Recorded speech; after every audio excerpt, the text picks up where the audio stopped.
Evenings are the magical time when dreams begin to dance and reality takes a bow.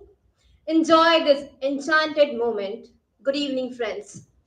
I, Neha Samundre, Assistant Professor and Head, Academic and Extracurricular Activities Committee, welcome you all on behalf of Dr. S.C. Gulhane, Prerna College of Commerce, Science and Arts. I heartily extend my welcome to our chief guest, Dr. Sharnawaz Buhariwala, former professor and head Department of English, Rashtra Sant Tukdoji Maharaj, Nagpur University, Nagpur, the inaugurator of this event, the founder of Prerna Seva Mandal, our mentor, Dr. S.C. Gulhane sir, the secretary of Prerna Seva Mandal, guest of honor, Dr. Urmila Dabir, the principal of Rajkumar Keval Ramani Girls College, Dr. Pravin Joshi, the director of Prerna College of Commerce, Science and Arts, Ms. Abhilasha Gurdhe, the chief executive officer of Prerna Seva Mandal, Dr. Sipant Bhattacharya, professor, Department of English, Hislop College, Ms. Aarti Goswami, the Human Resource Manager, Prerna Seva Mandal, the officiating principal, Dr. Leeladhar Revatkar, and all the dignitaries of the days who have reached here to bless this occasion with their magnificent presence. This evening is going to be an evening of poetic bliss, an evening of pure and pristine joy that will flow from each poem that will be recited here before all of you. Around 20 eminent poets are going to recite their poems here, abundantly showcasing their poetic talent, offering us a treat of indescribable pleasure, immaculate joy, and happiness that will make this beautiful evening a memorable one. However, before we embark on our poetic journey, let's seek the blessings of Goddess Saraswati to have an auspicious beginning of this event. I request all the dignitaries seated on the dais to light the traditional lamp and offer garland and flowers to Goddess Saraswati.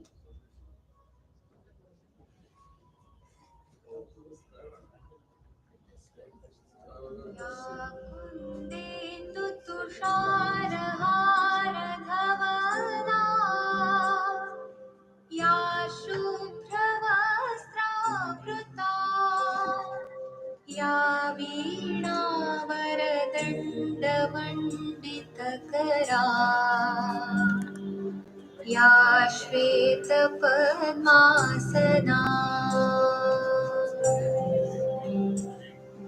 या ब्रह्माच्युतशङ्करप्रभृतिभिः देवैः सदा वन्दिता सा मां पातु Saraswati Bhagwati निःशेषजाड्यापहा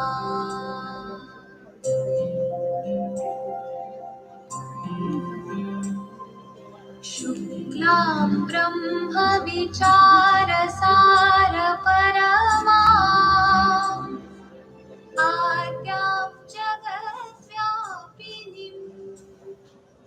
वीणापुस्तकधारिणीम् अभयदा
Thank you so much, all the dignitaries. Now, friends, let's move the next part of the function, that is welcoming our distinguished guest. I request Dr. Praveen Joshi sir to welcome the inaugurator of this event, Dr. S.C. Gulhane sir, by offering him a bouquet.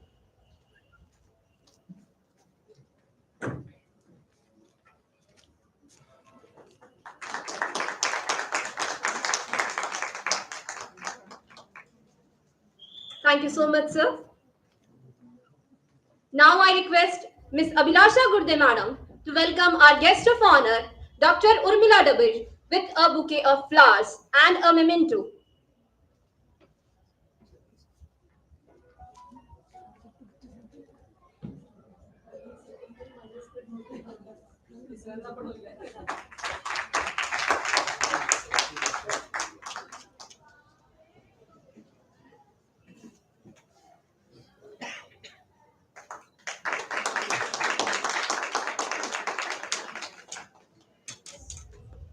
Thank you so much, ma'am. Friends, I once again extend a warm welcome to all of you on this pleasant evening and request Dr. Praveen Joshi, sir, for his introductory remarks.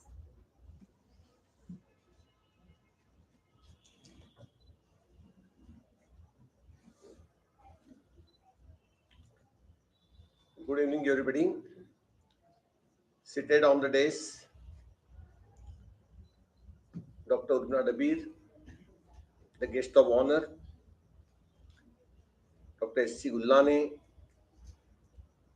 who is going to inaugurate this event, the CEO of Prerna Seva Mandal, Abhilasha Gurde,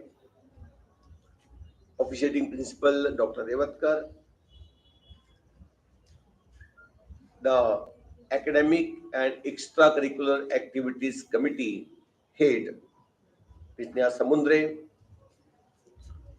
all the dignitaries of the dais, and friends. Dr. S.C. Gulhane, Prerna College of Commerce, Science and Arts has organized this Evening with Poets program today. The programs are adjudged with two parameters. Number one, the quantity, and number two, the quality. So this is going to be a quality program. Poetry is not the area that many people like. Only a few people write poetry, fewer write better poetry, and the fewest write best poetry. And all those fewest are available here today with us.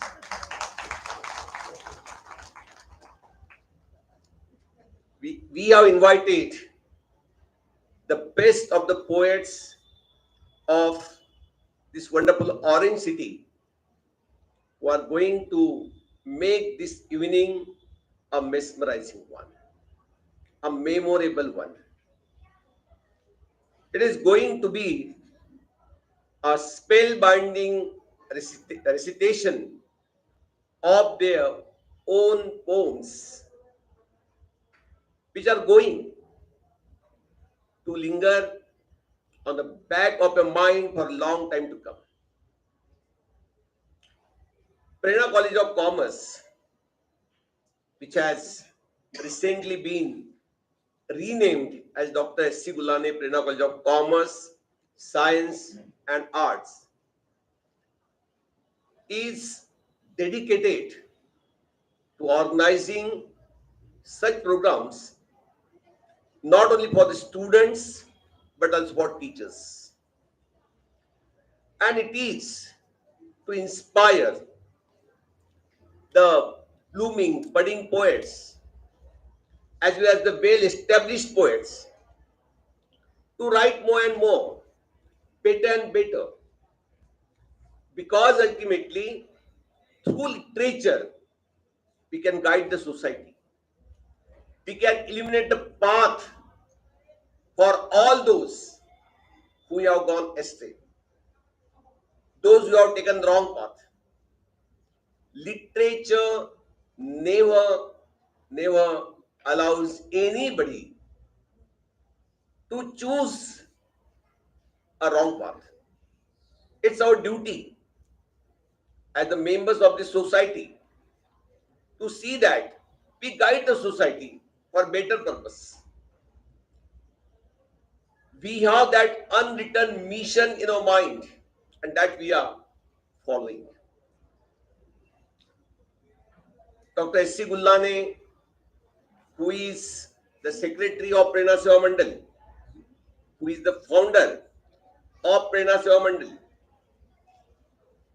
from whose hard work, dedication, and efforts this Prerna College has now taken the shape of a big banyan tree with around 5,000 students studying here every year. Wishes to serve society in different ways, and organizing such events is one of the ways. I did not tell you today what poetry is. I did not put definitions of poetry before you, because all of you know very well that poetry cannot be restricted to any one particular definition. That may be Wordsworth, that may be T.S. Eliot, or any of the critics. Hundreds of definitions are available as far as poetry is concerned, but no single definition can cover what poetry is and what poetry can be.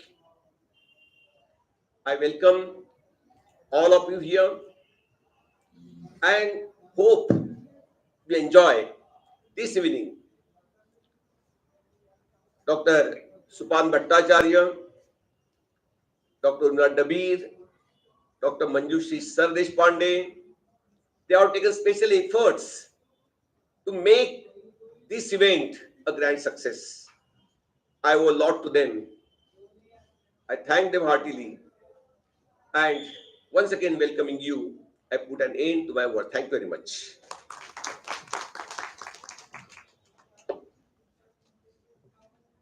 Thank you so much, sir, for setting up the tone of this function.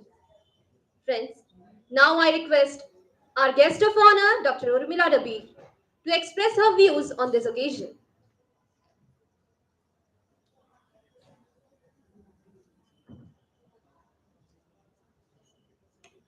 Dignitaries on the dais, ladies and gentlemen. I won't take much of your time because there are poets here who would like to present their poems, and we are eagerly waiting for that.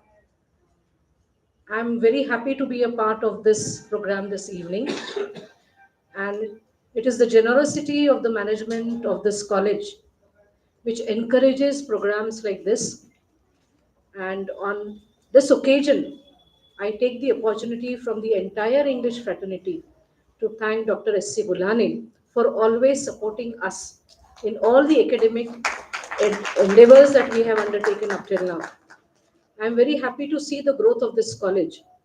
Being a part of this family, I've seen this college grow, and I wish it will grow more in future years to come. I wish all the poets a wonderful evening. Thank you very much.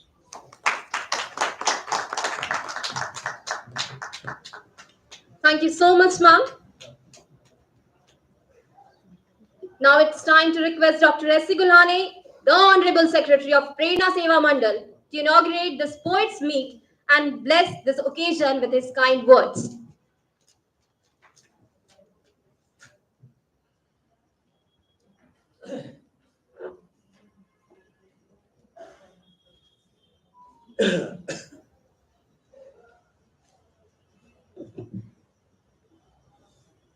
आज के इस काव्य पठन सम्मेलन की प्रमुख अतिथि आदरणीय डॉक्टर शरनवाज बुआरीवाला मैडम, जो ट्रैफिक में लगभग 2 घंटे से उनको लाने के लिए हमारी छोटे भाई की बेटी गई है, हमारी HRM, लेकिन ट्रैफिक में वो फंस गए, इसलिए वो अभी तक नहीं पहुंच सके। राजकुमार केवल रामानी महाविद्यालय की प्राचार्य डॉक्टर उर्मिला डबीर मैडम, प्रेरणा महाविद्यालय के डायरेक्टर मेरे मित्र, 45 साल की मित्रत्व है हमारा, जिन्हें मैं छोटा भाई मानता हूँ, और प्रेरणा महाविद्यालय के डायरेक्टर डॉक्टर प्रवीण जोशी, जो मेरे मित्र है और छोटे भाई भी है। प्रेरणा सेवा मंडल की चीफ एग्जीक्यूटिव ऑफिसर मेरी छोटी बेटी मिस अभिलाषा गुर्दे, प्रेरणा सेवा मंडल की HRM जो अभी मैडम बुआरे वाले को लाने के लिए गई है, आरती गोस्वामी, डॉक्टर सुपांत भट्टाचार्य जी, डॉक्टर मंजूश्री सरदेश पांडे, कामड़ी महाविद्यालय की प्राचार्य डॉक्टर उषा साकुरे, प्राचार्य ज्ञानेश्वर नाइक, प्राचार्य डॉक्टर प्रियवंदर जी, जो ट्रैफिक में फंसे हो के बहुत सारे लोग, एवं अतिथिगण। सर्वप्रथम मैं इस काव्य पठन समारोह का उद्घाटन हुआ है ऐसा जाहिर करता हूँ। मुझे अत्यानंद हो रहा कि इस महाविद्यालय के प्रांगण में यह काव्य पठन समारोह का आयोजन हो रहा है, और उसके लिए अंग्रेजी भाषा में लिखने वाले अनेक कवि यहाँ पर उपस्थित है। मुझे इस बात की बहुत खुशी है कि इस कार्यक्रम के लिए डॉक्टर शरनवाज बुआरीवाला मैडम, जिन्होंने अंग्रेजी के अनेक कवियों का और लेखकों का निर्माण किया है एवं उन्हें मार्गदर्शन किया है, अंग्रेजी विषय के सैकड़ों प्राध्यापक जिन्होंने तैयार किए हैं, वे आज प्रमुख अतिथि के रूप में यहाँ पर उपस्थित थोड़ी देर के बाद होंगे ही, और आज हमें उन्हें उनके मार्गदर्शन का लाभ मिलने वाला है। प्रेरणा महाविद्यालय विद्यार्थियों एवं शिक्षकों के सर्वांगीण विकास के लिए प्रतिबद्ध है। हमारे जोशी सर केवल विद्यार्थियों के लिए ही कार्यक्रम ऑर्गेनाइज करते हैं ऐसा नहीं, तो वो प्रोफेसर लोगों के लिए, जितने भी ज्ञानी एवं यहाँ पर जाने माने हस्तियां, मैं और मेरी बेटी अभिलाषा हमेशा हम डिस्कशन करते हैं आपस में कि बड़े बड़े लोग शहर के बड़े बड़े पद पर जो कार्यरत है, उन्हें जोशी सर लाकर कार्यक्रम करते हैं। हमें बहुत खुशी आनंद मिलता है कि इतने सारे बड़े लोगों के पाव हमारे कॉलेज में लगते हैं। जहां तक हमारा प्रश्न है मैनेजमेंट का, जैसा अभी डबीर मैडम ने बोला, ये कॉलेज सोसाइटी को डेडिकेटेड है। विद्यार्थी, प्राचार्य, प्राध्यापक, हम इन सभी वर्ग को आगे लेके जाना चाहते हैं। उसमें हमारी थोड़ी सी विविधता में एकता एक वैशिष्ट है कि हम किसी भी कार्यक्रम को बहुत अच्छी तरह से ऑर्गेनाइज करके दूसरे कॉलेजों को उदाहरण देना चाहते हैं। कंपटीशन नहीं है, दूसरे किसी भी कॉलेज के साथ एक कंपटीशन नहीं है। एक प्रेरणा कॉलेज एक आदर्श कॉलेज होना चाहिए, यही हमारी इच्छा है। और जब से जोशी सर ने चार्ज लिया है कॉलेज का, तब से हम दोनों लोग, मैं और जोशी सर सिंधु कॉलेज में थे। लगभग 35 साल हमने एक साथ काम किया। मैं रिटायर्ड हुआ, उसके बस 1-2 साल के बाद में सर रिटायर्ड हुए, और दोनों ने इस कॉलेज को आगे ले जाने का पूरा प्रयास किया है। उसी का एक आज का कार्यक्रम सर ने भी बताया, क्योंकि क्वालिटेटिव क्वांटिटेटिव ने सिलेक्टेड लोग यहाँ पर बुलाए गए थे। उसमें आज कुछ ट्रैफिक की वजह से कुछ लोग ट्रैफिक में फंस के नहीं आए, पर फिर भी जो आए वो बहुत है। और आप सब लोगों ने यहाँ पर आकर इस कार्यक्रम करने वालों को, यानी हमको एक प्रेरणा दिया कि नहीं, इतने सारे डिफिकल्टीज होने के बाद भी आप लोग यहाँ उपस्थित है, जो भी है। तो ये सब देखकर मुझे बहुत अच्छा लगा। मैं सभी कार्यक्रमों का हमेशा श्रेय मैं मेरे मित्र प्रवीण जोशी सर को देता हूँ, क्योंकि उनका सोशल कांटेक्ट इतना जबरदस्त है कि मैं नहीं यहाँ पर बयान कर सकता। तो एक बार फिर आपका मैं, शायद मैडम भी आ गई, प्रमुख अतिथि मैडम का हम खड़े रह के स्वागत करते हैं।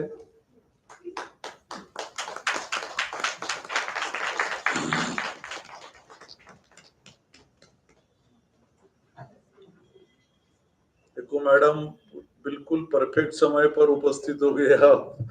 आइए आइए मैडम, प्लीज आइए।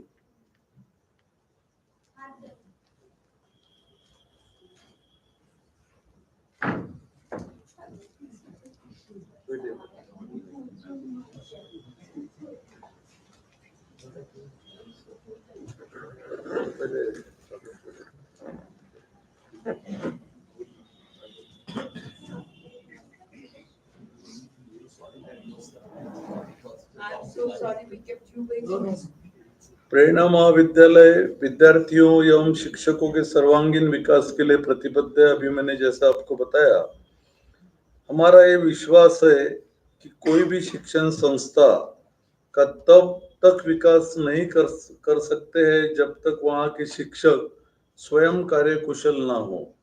शिक्षक ज्ञानी हो एवं कार्यकुशल हो तो ऐसी संस्थाएं विद्यार्थियों का भी सजगता के साथ जीवन बना सकते हैं, और ऐसे कार्यक्रमों के द्वारा शिक्षकों का ज्ञान, अनुभव एवं प्रतिभा को बढ़ावा मिलता है। मैं उम्मीद करता हूं कि इस काव्य पठन समारोह में आप सभी को एक अलग प्रकार के आनंद की अनुभूति होगी एवं आपकी काव्य कुशलता में वृद्धि होगी। प्रेरणा महाविद्यालय के अंग्रेजी विभाग को इस कार्यक्रम के आयोजन के लिए मैं बधाई देता हूं और आप सबको शुभेच्छाएं देकर इस कार्यक्रम में आपका स्वागत करते हुए अपने शब्दों को मैं विराम देता हूं। आप यहाँ आए उसके लिए धन्यवाद।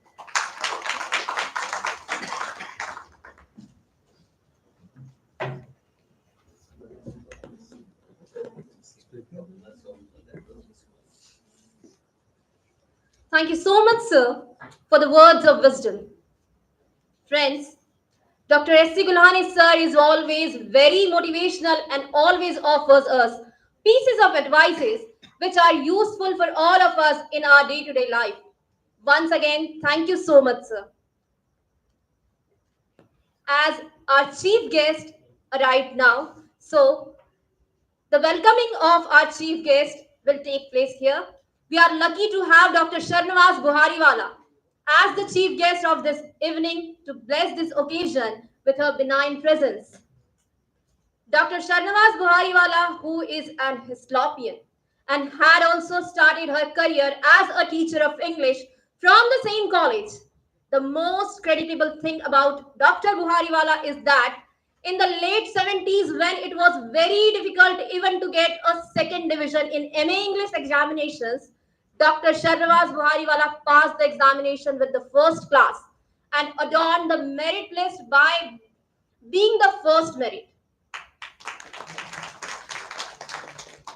After a short stint of her service as a teacher in Hislop College, she joined the Department of English of Nagpur University as a lecturer and continued there till her superannuation. Today, most of the members of the audience proudly boast of being her students. In fact, it is the fact that shows her how effective and popular teacher she has been all these years. She is a very well-known poet, writer, and critic, having a number of research papers to her credit. For some time, she had also been to the State University of New York as a teacher. She was a student of very eminent teacher of English, Dr. P.S. Shastri, under whose able guidance she successfully carried out her doctoral research on E.M. Foster. She has also published a book on E.M. Foster entitled arcades of her own. She is a very vibrant personality, a voracious reader, and above all, one of the finest human beings who has served the student community with utmost dedication and sincerity. Her august presence here, even after her superannuation, proves the fact that her students love her even today as much as they love her in those days when she used to teach them. We are really fortunate that she has kindly consented to be the chief guest on this occasion. So I request Dr. Praveen Joshi sir to welcome our chief guest by offering her a bouquet of flowers.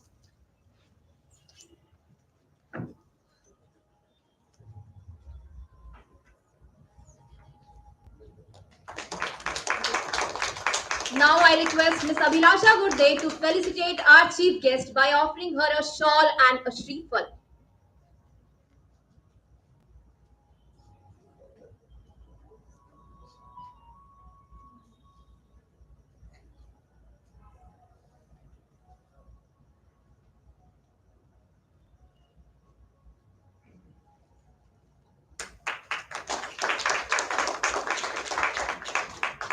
I also request the Honorable Secretary of Prerna Seva Mandal, Dr. S.C. Gulhane sir, to offer a memento to our chief guest as a token of our love and respect for her.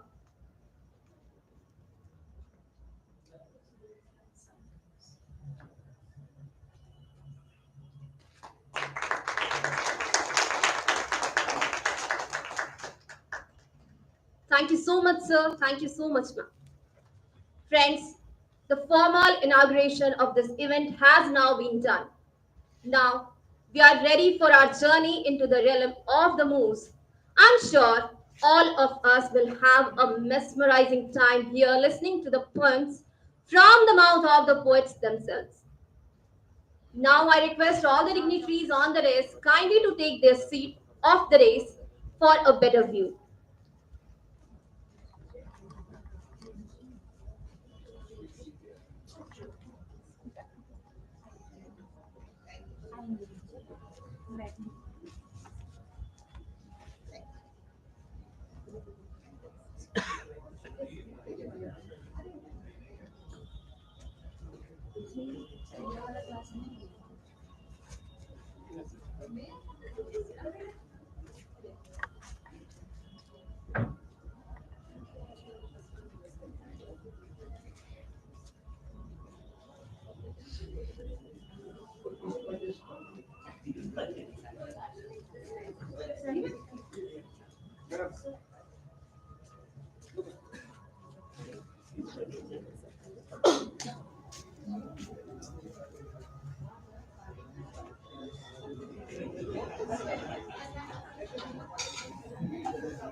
Shift करून द्या ना आगे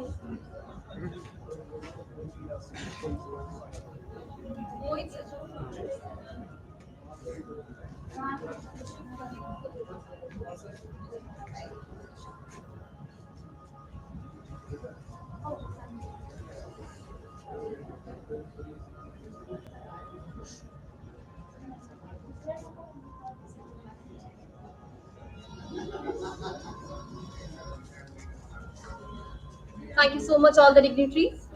So let's start our poetry recitation with the display of this video, and I'm sure that all of you will surely like it.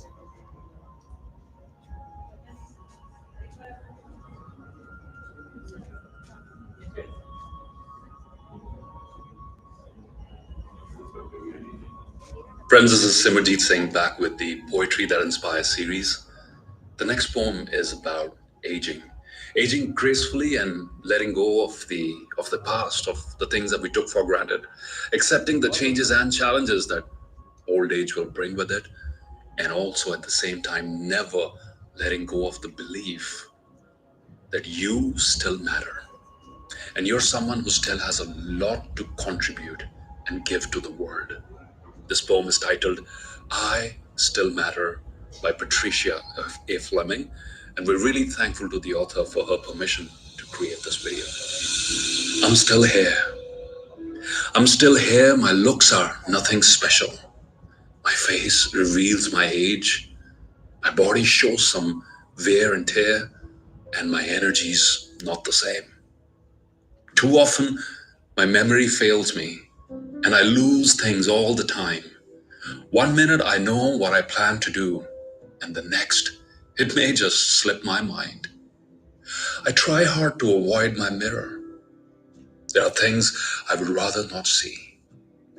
And even those times when I just catch a glimpse, I can no longer recognize me.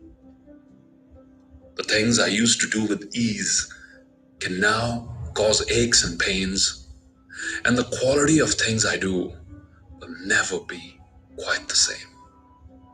I always compare my older self to those younger versions of me, and I know I'm wasting too much time missing who I used to be. But the thing that really makes me sad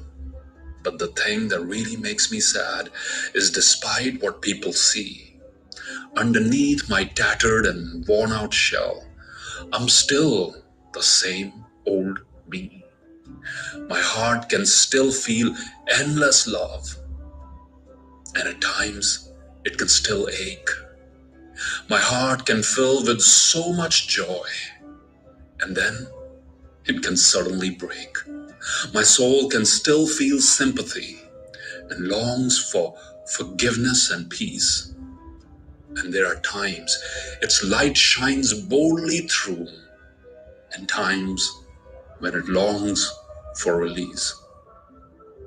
It's true, maybe now that I'm older, feeling lonely may be status quo, but it also has made me more willing to forgive and let past conflicts go. So maybe to some I look ugly and old, a person who barely exists. I'm still quite aware of the beauty inside, and my value should not be dismissed. So although not as strong and no beauty, it's true, I'm still here and want so much to live. And I know that there's no one in this world quite like me, and no one who has more to give. Patricia A. Fleming. As we close this video, I'll leave you with this quote by Sophia Loren, who said, "There's a fountain of youth. There's a fountain of youth. It is your mind, your talents, the creativity you bring to your life and the lives of people you love. When you learn to tap this source, you will surely have defeated age. You, my friends, still matter, and we love you." Thank you for watching. Beautiful poem by Simarjeet Singh. I'm still here. Thank you so much, all of you. Now, for further proceedings, I hand over the mic to Dr. Supant Bhattacharya. And with this, I, Neha Samundre, take your leave. Thank you so much. Enjoy the evening.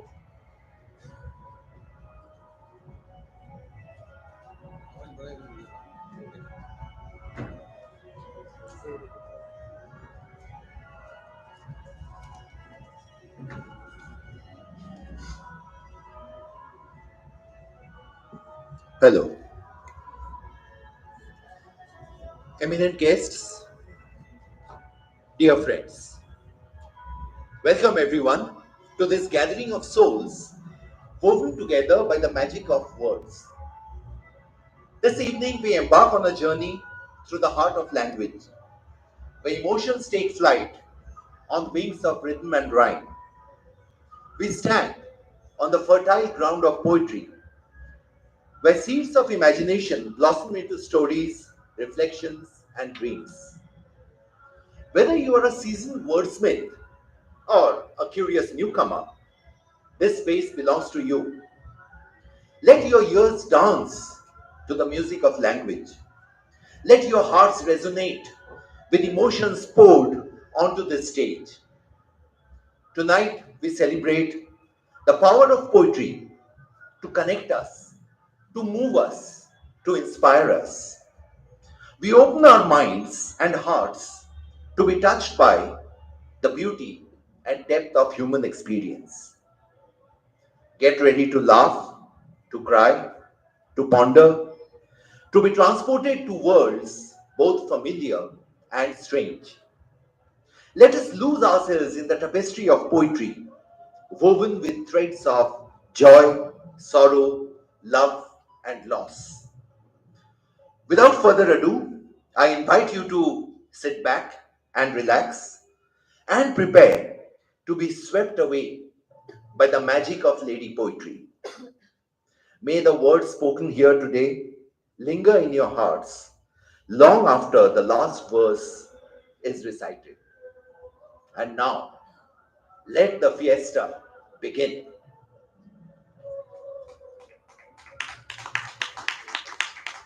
Ladies and gentlemen, not for me, but for S.C. Gulhane Prerna College, please. There are academic conferences and seminars galore, but led by the dynamic Dr. Praveen Joshi, this is the only college which hosts creative writing get-togethers. And for that, this college and Dr. Joshi deserve a special round of applause. Thank you so much, Joshi sir, for hosting this evening. Friends, our first speaker is a relatively fresh voice on the poetry scene. She brings a unique perspective and wisdom and wit to her poetry. She is the poetry editor of the local, very popular local daily, The Hitwal. Please, let's hear it. Somebody whose poetry I personally am very fond of, Ms. Biraj Dikshit. Welcome, Biraj. You are the opening batsman, batter this evening. Come. All yours. Thank you, Supanta sir. A very good evening to the guest dignitaries and all poetry luminaries here. Though Supanta sir introduced me as a newcomer, I have been editing poetry for last 20 years, and as an editor of a poetry column, I have, though not known you personally, but many of you do contribute to my column, and I thank you. And I invite all the others to please use my column as a means of your expression. I today start with a poem, Rest in Peace. The corpse rises from its grave, refusing to rest in peace. I had buried it deep, but a new life it seeks. Perhaps it did not die, a natural death, intimidated, suffocated, snuffed out of its breath. Its life, I thought, was lost, but the spirit did not budge. It demands answers why to the enormity of my grudge. I should have buried it deeper, ensured its life came to a knot. Kill me? I live till you live, it mocked. Because I am your very undead thought. You product of my memories I killed. You fill me with hate, kindness you seize. With you I do not wish to live, I said. For I seek no revenge but peace. Peace you shall have not. You struggle so hard to forget. Forgive, my dear, forgive. I shall live till the time there is no regret. I smile at my own thoughtlessness as thoughts crowd me. Memories that I withhold now glide away. I forgive myself. I set myself free.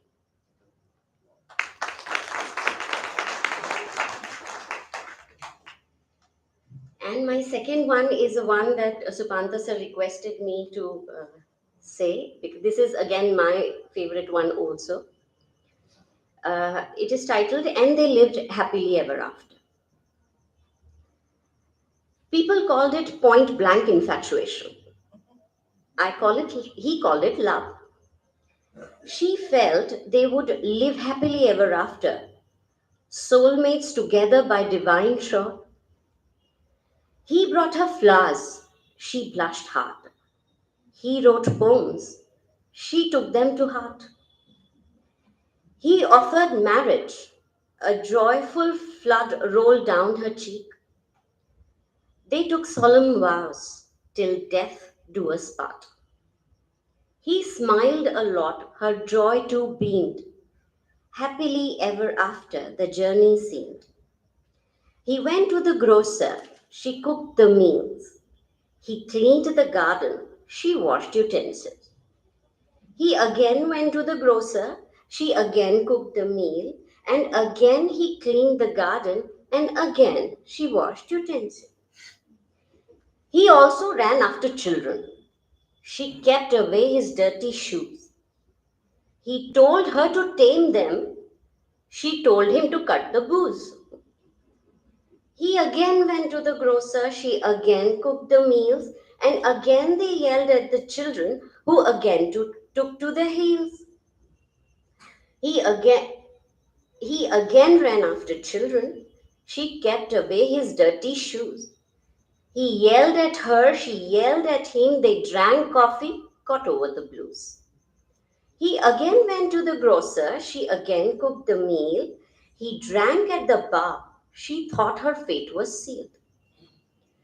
Then the children left for college and bid their farewell.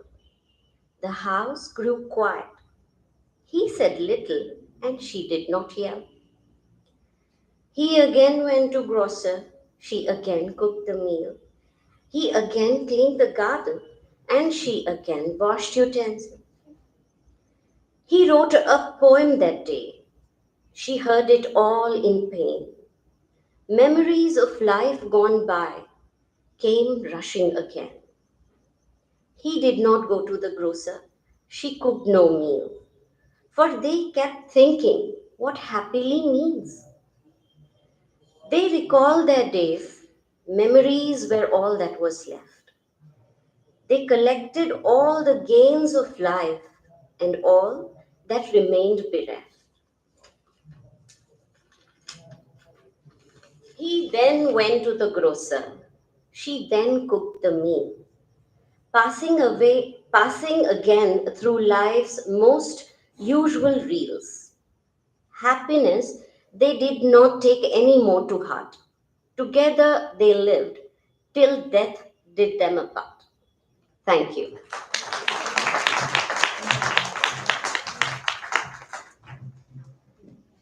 Thank you, Biraj. That was very immersive and set us all thinking. Friends, our next poet is a veteran of the spoken word scene with a voice that resonates with wisdom and wit. He is a professor and the present head of the department of RTM Nagpur University Postgraduate Teaching Department. Let's give a warm welcome to our next poet, Professor Sanjay Palwekar.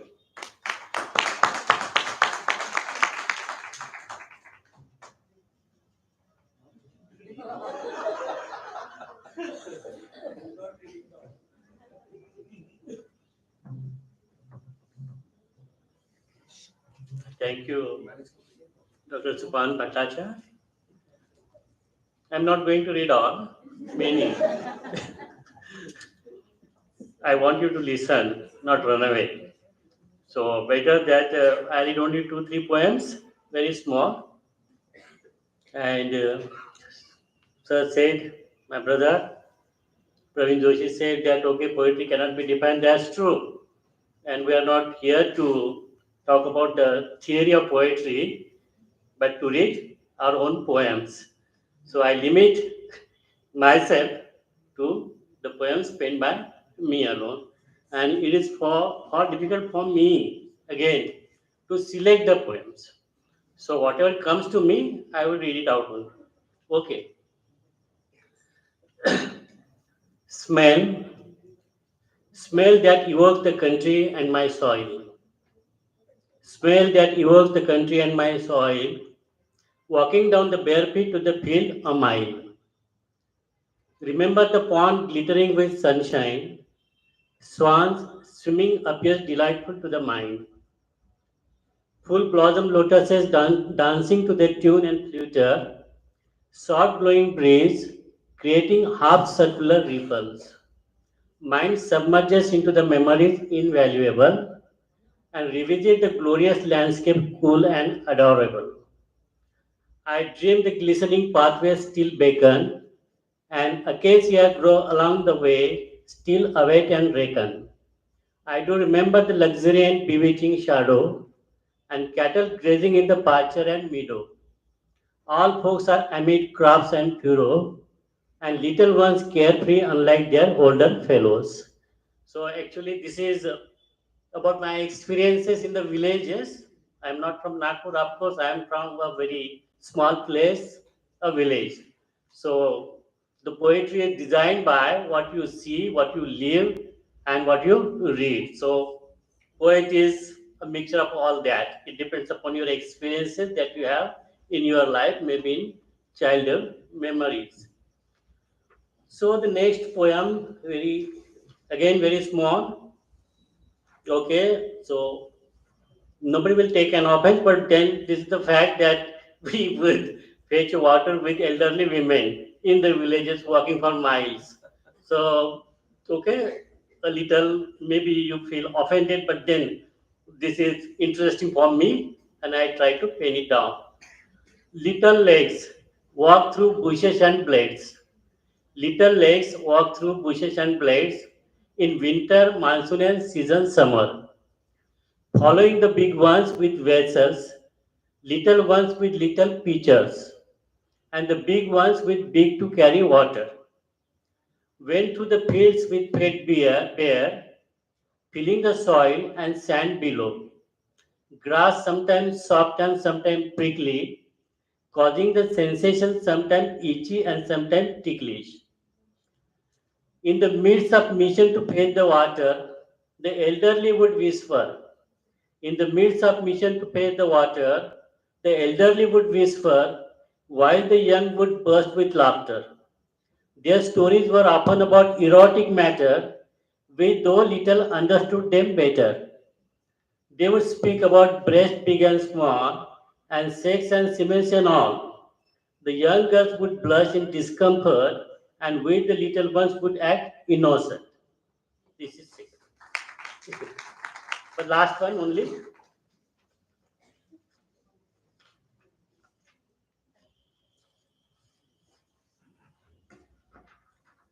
This is also very small, but then I'll make it very fast. Glory that you nowhere behold. Glory that you nowhere behold, as you do in our land beloved. With the land of landscape, lakes, and rivers, known for antiquity, knowledge, wisdom, and as givers. We have faith in plenty, beliefs infinite. Sometimes they do clash and conflict, yet they command respect in bounty. Tolerance, respect we do hold dear, and these ideals nobody does dare. We have paths diverse, yet destination one, hence hold the grudges towards none. Sometimes, though not hand in hand, we set on the mission and we all make efforts to build the nation. We have saints, sages, and great teachers who spread the message of love, friendship, and compassion. We have the legacy of holy books and the preachers that spread the message of spirituality and transcendence. Above all, is the holiest book, the Constitution, which assures the peace to everyone, space to everyone. We hold dear liberty, equality, and justice and seek to bring them in practice. Rationality, science, technology are the boons, and we showed our might by sending the Chandrayaan on the moon. We have forests, valleys, mountains, and sand, and we feel blessed to be born in the best land. And this best land is going to be the title of my anthology. Thank you all.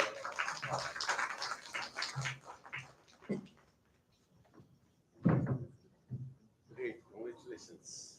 Thank you. Thank you, Dr. Parvikar. I'm sure your words would stay with us long after this poetry meet ends. Our next poet is a master of metaphor and imagery. She paints vivid pictures with her words, transporting us to new worlds and familiar emotions. The extremely stunning, she hasn't aged a day since I saw her last, although she's now retired and claims to be a very old woman. You won't believe it when you see her. Please welcome Dr. Jyoti Patil.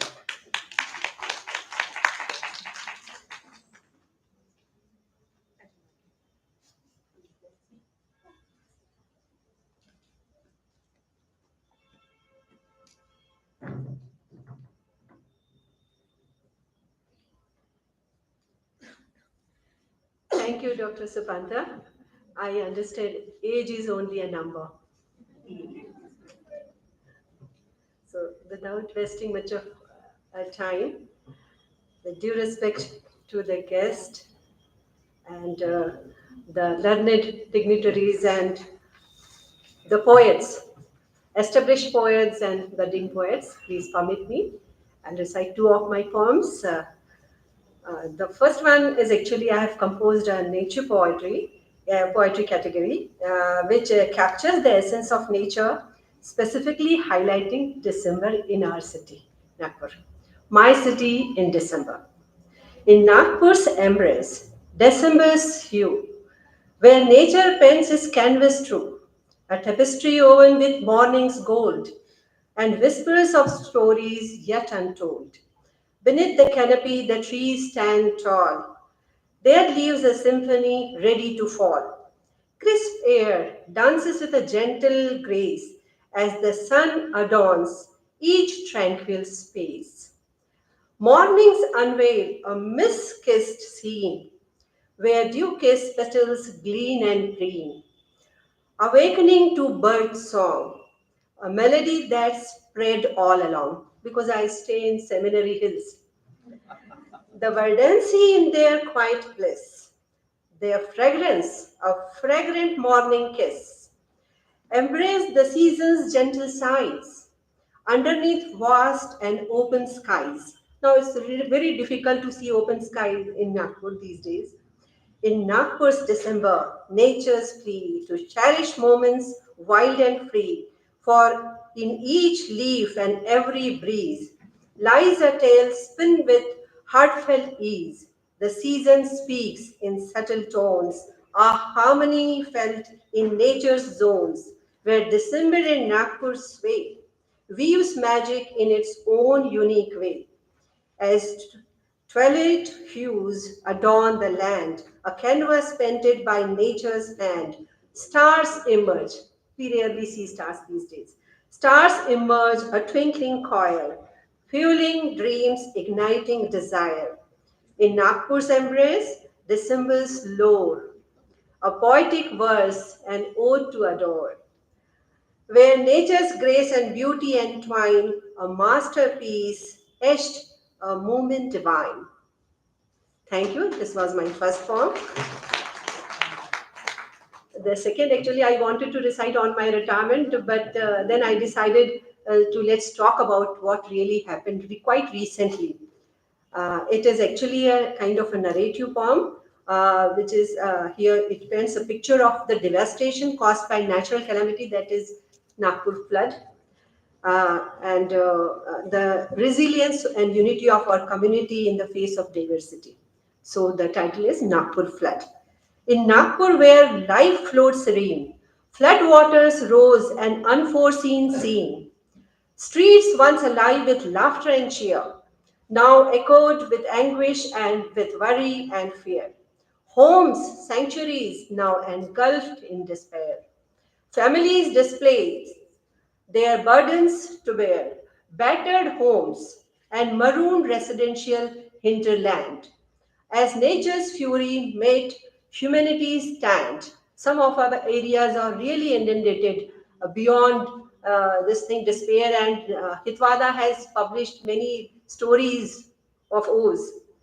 Children's cries mingle with nature's role. It is a school, deaf and dumb school, which was inundated, As they sought refuge, a shelter to implore, communities rallied, hands reached out wide to ease the agony to stand side by side.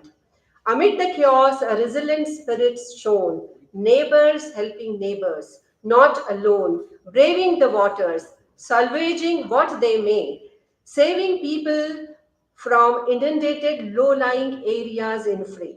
Nagpur's people, in agony's grasp, summoning courage for each daunting task.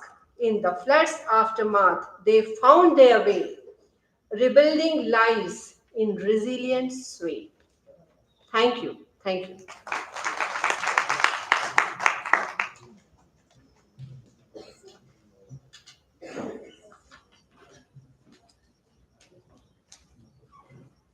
Thank you, Jyoti ma'am. Your poem, especially the last one, vividly reconstructed those horrible inundated days. Our next poet dabbles in various styles and genres, from the poignant to the playful. He's always guaranteed to surprise and delight. A very good friend of mine, Dr. Manish Wankhede.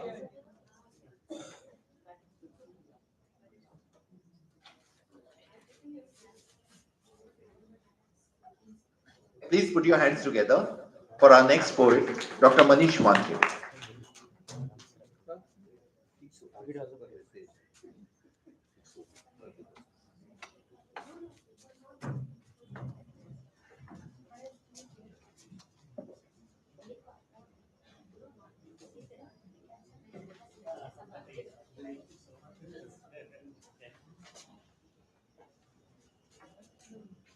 So, good evening to all.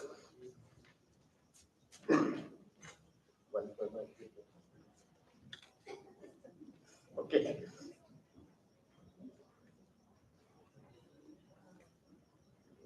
I am presenting my poem. The title of my poem is Compassion. It's a feel of empathy and love for others. Emotion in response to pain of others, Lalu. It includes a loving desire to help others.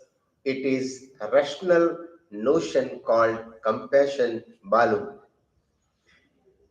Its emotional aspect of cerebral notions, feminist, justice, interdependence, Lalu. It's a national verdict in all situations. It gives rise to wish for compassion, Balu.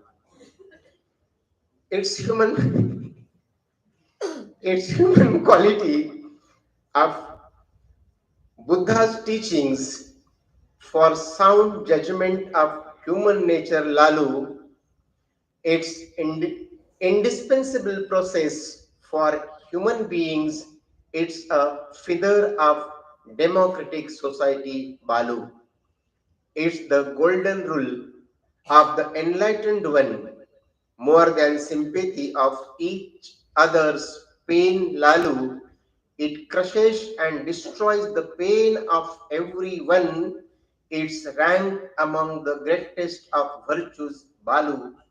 It shelters and embraces the distress of all by taming our nature for all living beings, Lalu. It's an aspect of human life to prevent his fall. It's a feeling of kindness and forgiveness, Balu. It's a loving kindness and cure to anger, an ability to control the act of violence, Lalu. It's insight of pain and troubles transfer. Its soul's need sans it people can't go on, Balu. It's a device to create joy for all our requirement, a practice of variation of love, not a diverse feeling, Lalu. It's a practice of altruism leading us to fulfillment. It's not humiliation of man for want of anything, Balu, anything, Balu.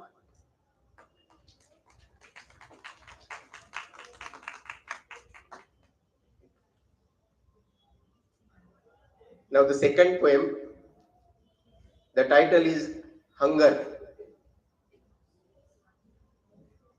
While at the platform silently standing for the train to come, watching, waiting, fast I came across an abject sight in my mind that threw some light, that told me of the worth of hunger. Sitting fearlessly was there a beggar on the railroad, putting in mouth a morsel, gaily making tummy full with morsel's sequel. Some passenger through window of the train, food remains or rotten, sight not numb on my brain. Hunger makes man restless. I did feel want of food. To satisfy it, man stays humble before food, not rude. A large proportion of India's population, I feel, undergo recurrent rentless need for plain meal, the need to aid those suffering from hunger on their outlook of all eaters must bother. Hunger is a great challenge for all concerns. They know obvious reason for this imbalance. Many men, women, and children suffer from hunger here and there in quest of food. They somehow linger. Here hunger, their hunger, his hunger, her hunger, inequality with immortality is the origin of hunger. Very few concerns in this country go for delicious burger without bothering for those who die as victims of hunger. This is my second time I ended it. And so Madam is sitting here and I am her student. I already told Madam I am your student. Thank you very much.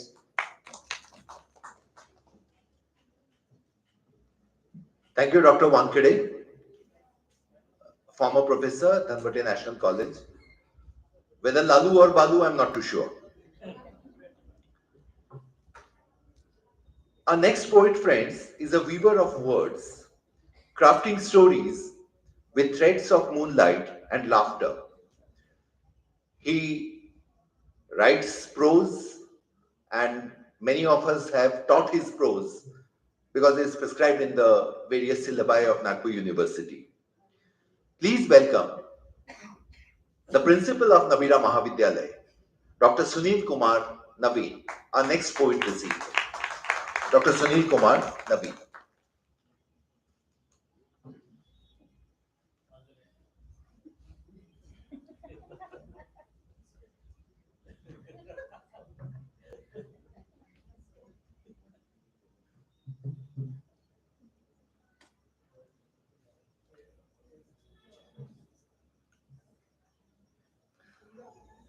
Thank you so much, Dr.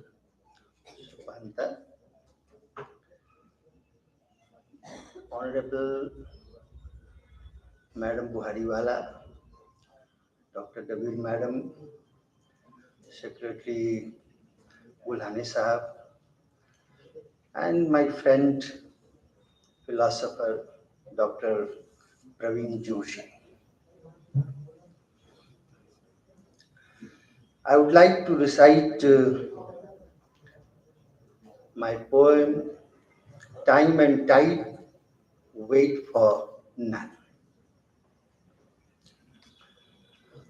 We grow older and older, and through mind's eye, look through many a time to find how fresh still is on us our past in our present, bedecked with memories, kind, unkind. In waves do we get a sweet ache along the heart and a crush for old places, old friends, old associations, and old passions, mad to sing old songs, for they still stir and are dear, dear are even our old wrongs. At a loss, at a loss to realize how helpless we are, our past memories that are securely etched in the museum of our minds, that gets unlocked once a while, and entering, we remain to wonder at time's plunder. We make peace with our present, and with a joy we realize we will feel the same ache, the sweet ache, now through our posterity till eternity.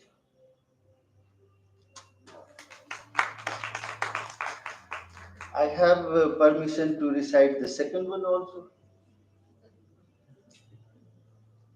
Joy. The final curtain falls on the stage here, opens up a world of love, love for one and love for all, sans faith, sans creed, sans color, only love and no fear. It's the kingdom where dominates ever the light divine and joy ever vibrant, that here we saw and tasted never. This world hasn't anything anything to offer better than the joy of ephemeral kind, smothered roughly by wind and rain. In a terrain we find the cliffs of troubles flatten us like dead leaves on the ground, and the valleys of sudden sorrows embrace us all around.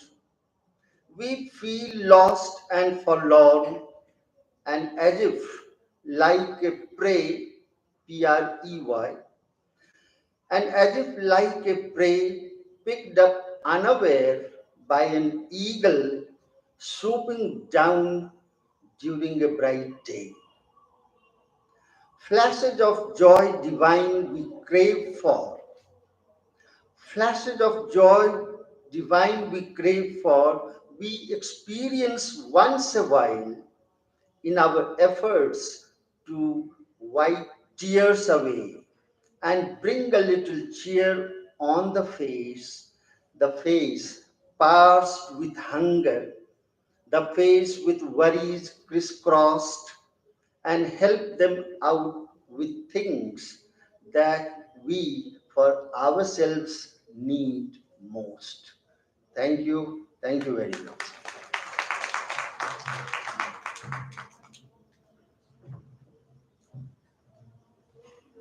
Thank you, Dr. Naveen.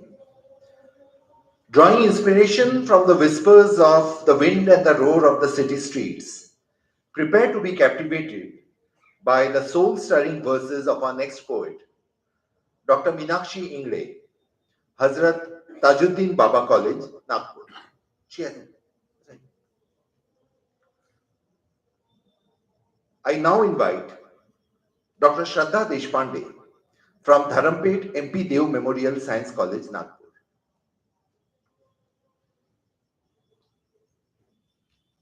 Round of applause for Dr. Shraddha Deshpande.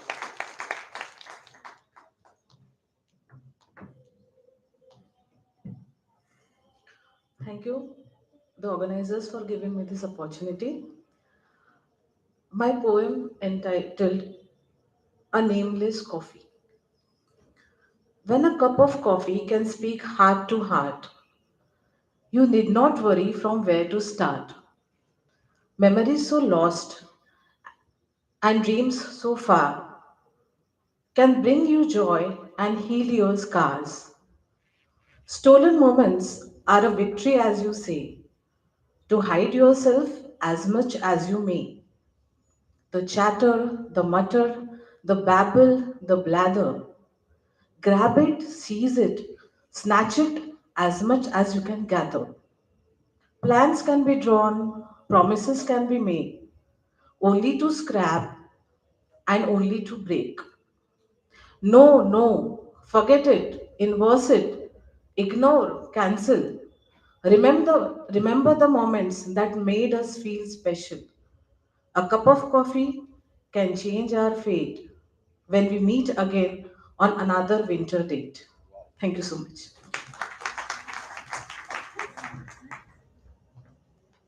Thank you so much, Dr. Shraddha. Who knew that even words can give you a caffeine rush?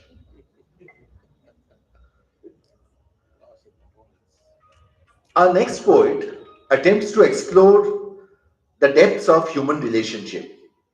She navigates the complexities of love, loss, and connection with vulnerability and honesty. Friends, please put it together for Dr. Neelam Tikka.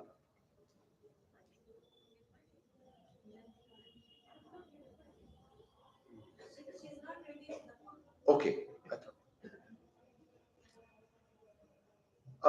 The next poet is somebody who is a great motivator for me personally.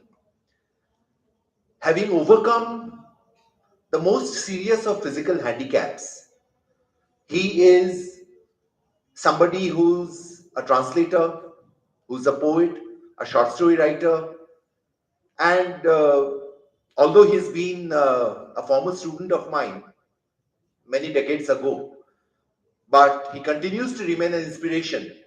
And he's somebody I use as a role model in many of my classes. I'm sure you'll all agree that these words do not fit anybody better than our next poet this evening, the one and only Dr. Vinod Asudani.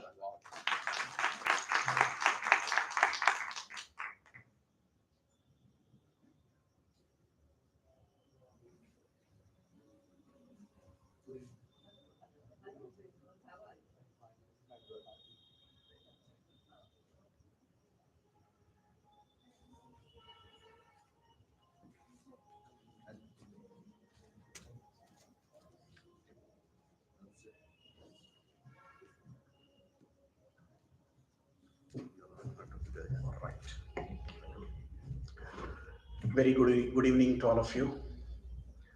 I'll recite my first poem, then the second, and then the last one.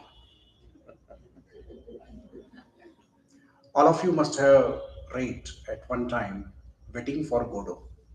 Just try to recall something of that. The title of my first poem is Waiting for ...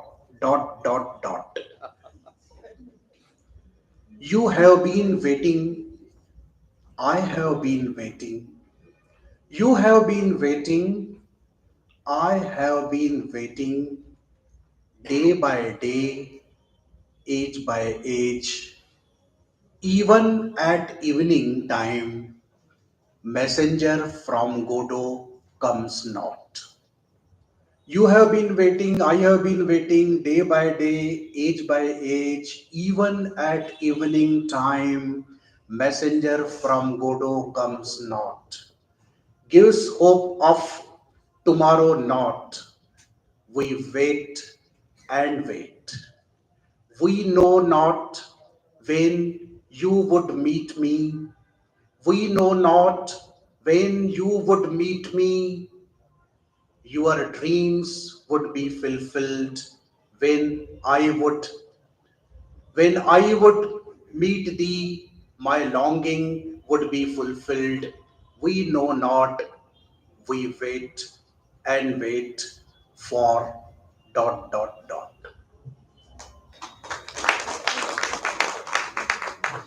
My next poem is, nowadays we live in the age of social media. The title is Profile Update. We all do, intentionally or accidentally. Profile Update. In the morning, I saw your profile update. That's the first thing that we do in the morning nowadays.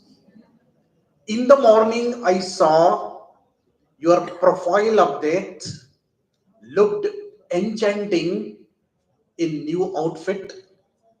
In the morning, I saw your profile update, looked enchanting in new outfit. Millions of profiles, profile updates every day. Part of prevailing fashion. Fault lies not with you. The other day, I saw you with serenity in sari. The other day, gorgeous in evening gown. The other day, in precious purple party wear. Update after update. Prettier and prettier you look. Prettier and prettier you look.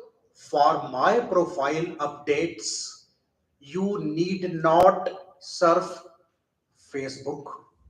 For my profile updates, you need not surf Facebook. Look at my face. Look at my face. Gaze at my heart. Peep into my soul. I bet always you would find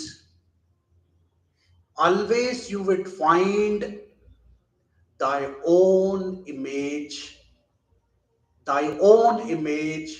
I haven't updated my profile since centuries.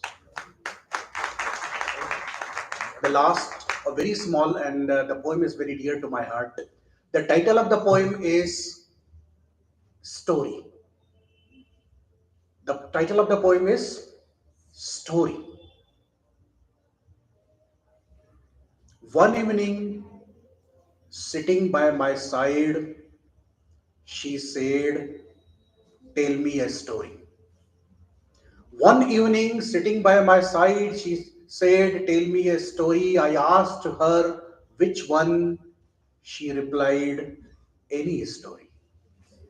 One evening, sitting by my side, she said, "Tell me a story." I asked her which one. She replied, "Any story." I started narrating a long story. She listened and wept, wept and listened and wept, wept and listened. A few drops of her tears fell down on my hands and dried up. A few drops of her tears fell down on my hands and dried up. Since that moment, I have neither felt the need of water of Ganges or water from Abe Zamzam. Thank you.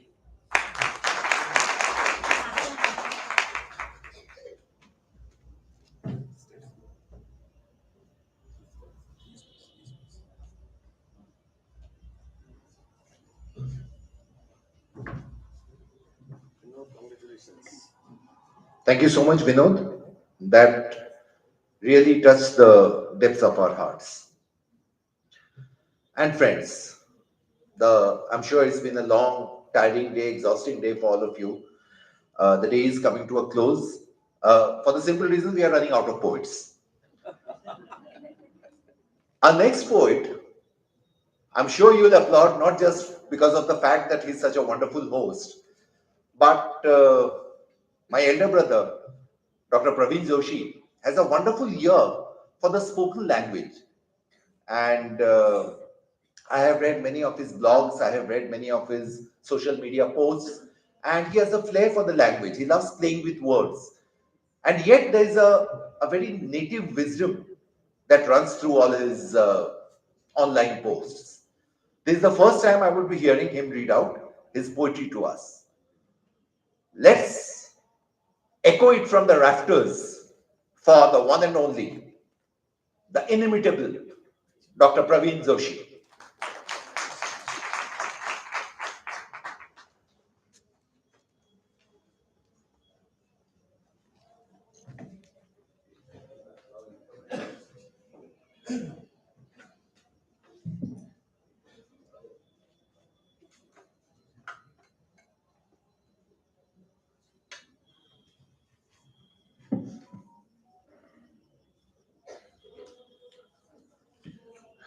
Good evening, everybody.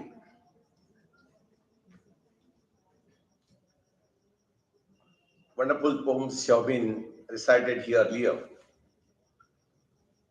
I know it's time to have dinner, and most of us are hungry also. So, will not take much of time. This poem of mine is a little longer one. How Indian rural culture had been in those days about 30-40 years ago. And we can find out the difference, what kind of culture we have today, and it was about 40-50 years.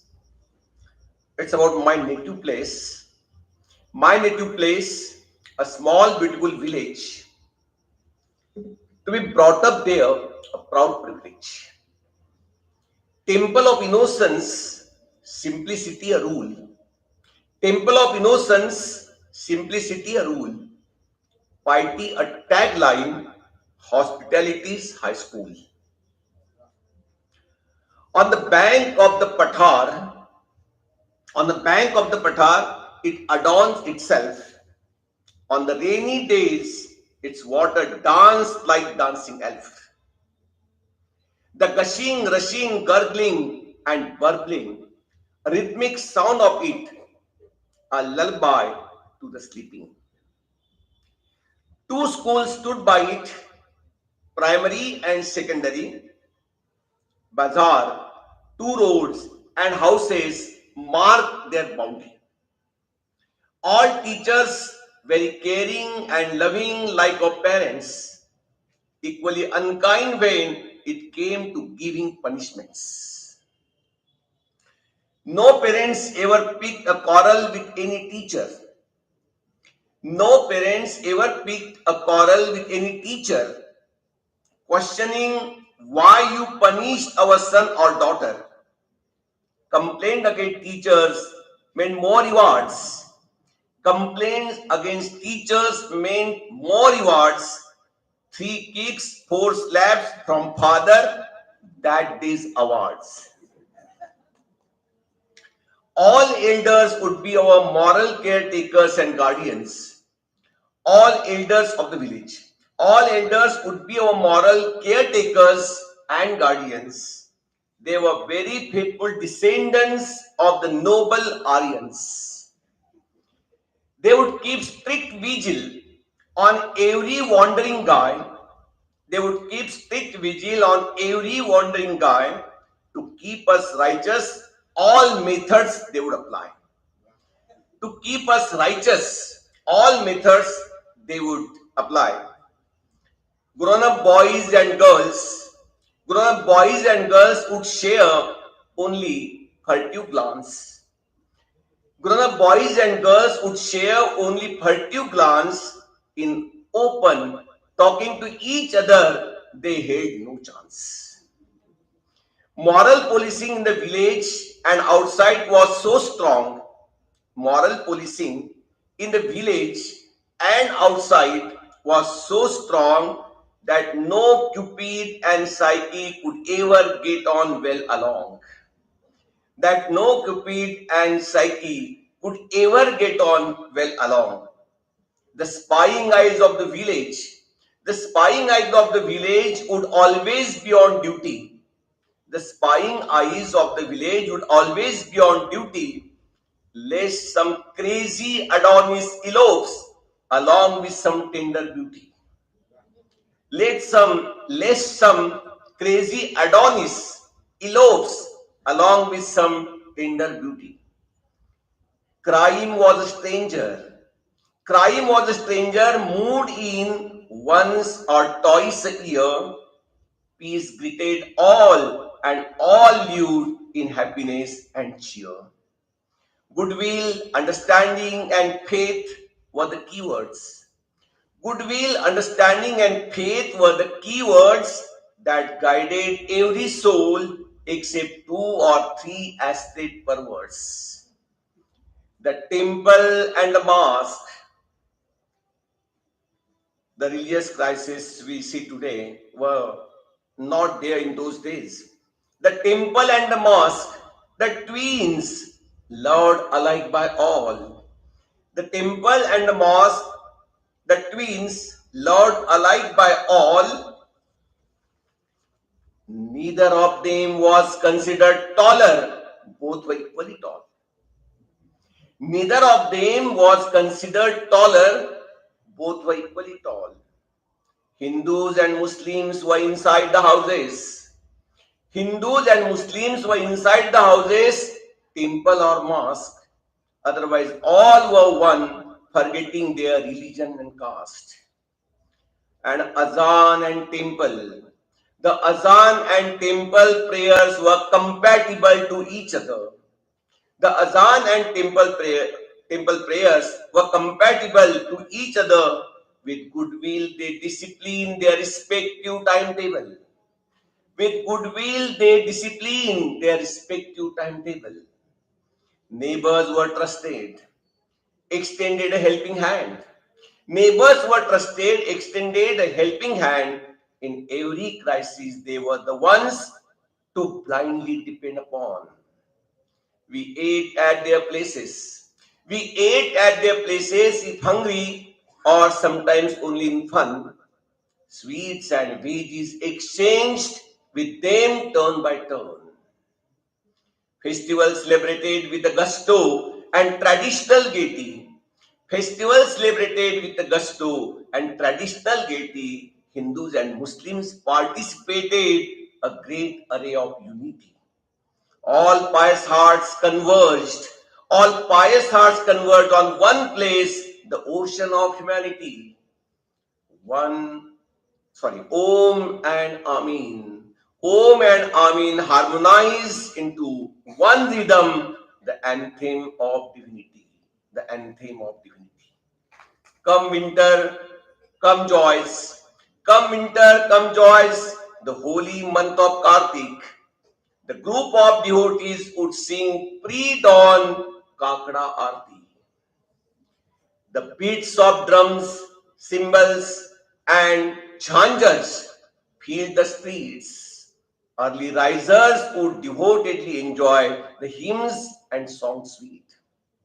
The procession would proceed to Lord Vitthala's temple. The procession would proceed to Lord Vitthala's temple. The gleams of the Lord would write our whole day's preamble. The gleams of the Lord would write our whole day's preamble. The days were happy, the nights passed in sound sleep. The days were happy, the nights passed in sound sleep. The whole village lived happily, every soul experienced peace. It was about 40 years ago when it was my childhood time. It was about 40 years ago when it was my childhood time. I belong to every village family. I belong to every village family. The whole village was mine. Could I ever make a retreat to the golden days once again? Could I ever make a retreat to the golden days once again? Heartily wish if the paradise of childhood ever I could regain. Heartily wish if the paradise of childhood ever I could regain. Then one small poem, since everybody is reciting two poems, so I would like to take this privilege. Golden moment. The golden moment of my life, star-studded, glittering, dazzling, full of splendor, brilliantly sparkling, one, the dearest, best, loveliest. I, a balloon, filled with the air of intense joy. I, a balloon, filled with the air of intense joy, felt like flying up, touch the wonder sky. Also felt like climbing up, also felt like climbing up the Himalayas in ecstasy and stand on Everest, proclaiming to the world my euphoric buoyancy. Also felt like conquering the high rising sea waves. Also felt like conquering the high rising sea waves and standing on them, be with the clouds that were bright and glowing, wish to immortalize the unique golden moment in the history and to let the world and to let the whole world know the reason of my happiness and share its amazing story. We used to be a golden eagle. We used to be a golden eagle and fly high across the beautiful blue expanse that roofs the entire world and narrate the secret of my fervid exhilaration with the green hilltops, valleys, and every flying bird. That moment was golden. That the moment was golden, fondly cherishable, immortal, and eternally etched on my heart as for the first time. As for the first time, my eager ears heard the whisper, I love you from my sweetheart. I love you from my sweetheart. Thank you very much.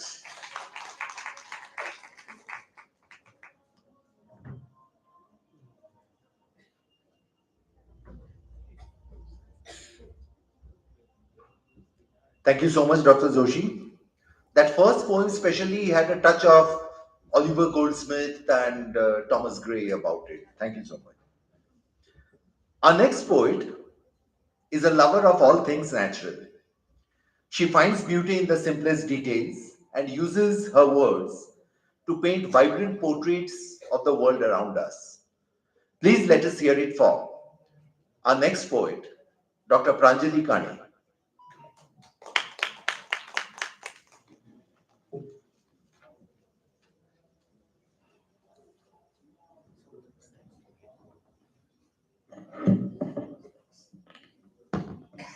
Good evening. I've brought two poems. The first one was written when I'm just giving an outline so you'll understand what is written in that. The first one was written when my husband had gone out of the country for some work and I was missing him. The second one was written when he came back. So you'll see the difference. The first one, the pala tree blooms in vain. The pala tree blooms in vain this year, entwining me in its mesmerizing sway, smiling, twinkling, winking in conspiracy, for it well knows that you are far away. The flowers sleep and wake and sleep again. In momentous splendor, the beauty lay, reminding me of secret hours in secret places, hiding secret desires in tumultuous way. Oh, had I known it before, dear love, that ours would stretch in this exponential way, yearning for your touch, your lips, my life, I would have sent my heart with you away. But it could not happen, and the pain, the separation, and loneliness has become my fate. Alone I trudge on with no hope to follow. Alone I count the moments, days, and date. Full many a days have gone when beneath the sun and clouds have I laid awake. Full many a nights have gone when anxious I have roamed the streets for your sake. Alas, I could not fathom nor guess, nor was it gently put in my lap by him, the secret of togetherness that was snatched and put it somewhere on the waves of time. When the toll would strike midnight and rise above the multitude, dance with the wise, when the soul of rosy you would break on the shore of worldly woes in disguise, alas, I would know no respite from pain even then, no sweetness encompassing my soul.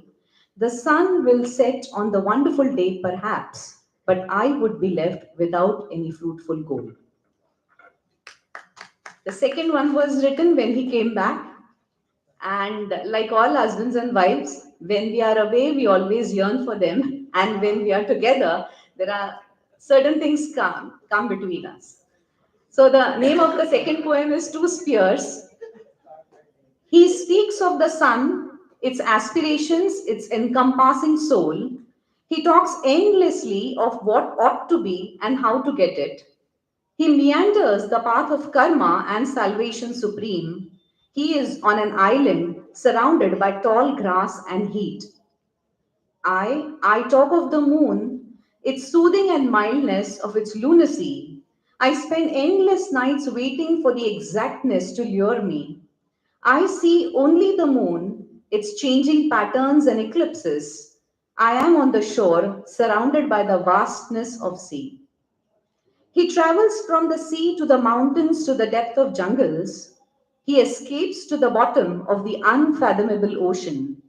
He jumps from one to the other and back to the shore fast. He meditates, broods, winds, and suddenly sets into motion. I sit still for hours, watching the snail move, carry its house. I smell the flowers, see the colors of the sky, think of fate. I sleep on the meadows green, still wet from the morning dew. I contemplate, guess the direction of his return, and wait. He comes and sits, restless from travel, hungry of travel again. I look at him, tired of waiting, and suddenly weary of the game. He dismisses the chains binding him and roams on the shore. I wait, wait till he returns to me and be mine alone. Thank you.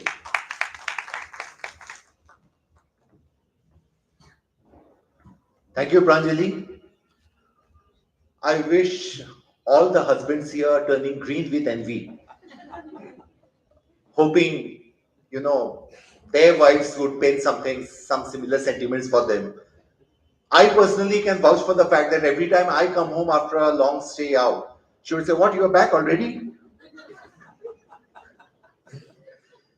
And now, the moment all of you were hoping would never arrive, the moderator is going to inflict his own creation on your already beleaguered and exhausted ears. Friends, I and poets like me are the reason poetry is dying today. Please clap politely and afterwards avoid eye contact. I agree, I write poems like I sing karaoke, loud, off-key, and without a questionable understanding of the lyrics. But hey, at least I'm having fun. Friends, this particular poem, you have to blame ma'am for this. You'll understand why. And also my students, my final year literature students. The poem is called Rapping the Bard, B-A-R-D.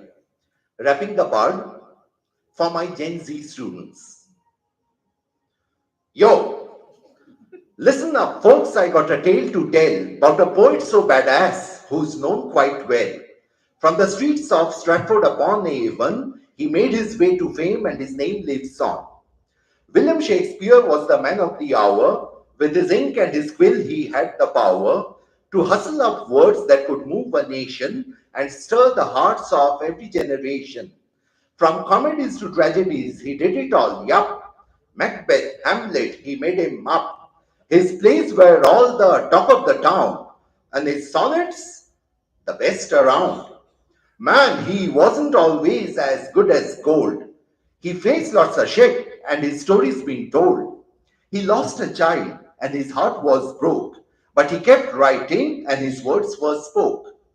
Of his love for the stage and the art of the word, and the beauty of life that his plays observed, he explored the human conditions with grace and left a bequest that time can't erase. He gave us lines we'll never forget, quotes which in our hearts are set. He took us on journeys far and wide and showed us the beauty of life's wild ride. So if you ever need to up your mood, just look to Shakespeare, for he's the dude. Lord of the stage and the written word, and his voice will always be heard. In the hearts of those who love his hep, in the works of those who follow his step. He was the God who us human made, and his greatness shall never fade. So let's raise a glass to the bard, for his wit, his wisdom, his avant-garde. He paved the way for writers to come, and his influence can never be undone.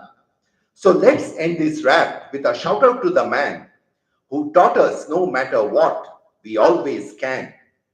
Bill Shakespeare, you'll always be cool, and your legacy will forever rule.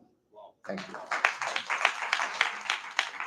Ladies and gentlemen, if Shakespeare comes, can somebody be far behind? Today, we are privileged to be in the presence of academic royalty. There's hardly anybody in this audience who hasn't been taught drama and poetry by the incomparable Dr. Shehnawaz Buhariwala. Ma'am, your passion for Shakespeare was contagious. You didn't just teach us the plays, you opened up a whole world of language, theatre, and human experience. Your elegance and grace made Shakespeare's characters come alive. You taught us not just the words, but the emotions, the humor, the humanity behind them. The seeds you planted in our hearts years ago continue to bloom. Your love for Shakespeare has stayed with us, influencing our studies, our career, our creative pursuits, our understanding of the world. Friends, let's put it together for someone whom age cannot wither, nor custom stale. Other teachers cloy the appetites they feed, but she makes hungry where most she satisfies. She walks in beauty. From Shakespeare to Byron. She walks in beauty like the night of cloudless climes and starry skies, and all that's best of dark and bright meet in her aspect and her eyes. And on that cheek and over that brow, so soft, so calm, yet eloquent, the smiles that win, the tints that glow, but tell of days in goodness spent, a mind at peace with all below, a heart whose love is innocent. Ladies and gentlemen, standing ovation for the queen herself, the queen of literature, the face that launched 1,000 careers, Dr. Shehnawaz Buhariwala.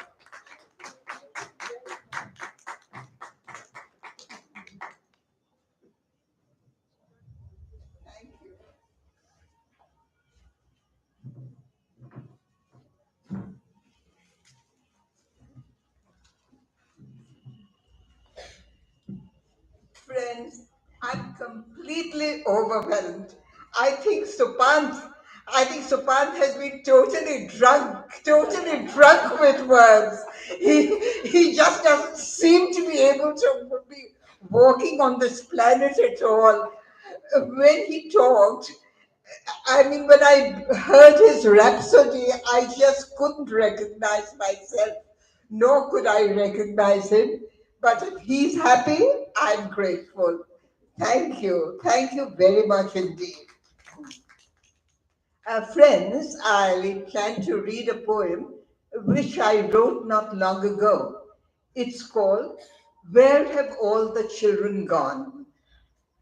And this poem was provoked by the terrible tragedy in Ukraine. It's one of my favorites, and I hope you will share its poignancy and its purpose. Thank you. Where have all the children gone?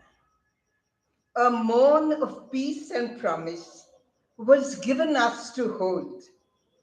A noon of consummation would follow in its fold, and evenings of repose watched by the stars above, and earth bright with challenge to strive and seek, to lose yet love. Then came the apocalypse. Earth rumbled and the sky fell. Bayonets bashed the homes where innocence did dwell. The granaries are burnt down, the rivers have all dried. The fields of earth are forlorn. Where have all the farmers gone? With hunger amputated limbs and blood-stained spit their only drink, the hooded hordes tumble on, unable to pause or think. No signal to direct their night, no station to greet at morn. The trains have left, the ghosts stay on. Where have all the travelers gone? A mother carved her number on her infant's naked form.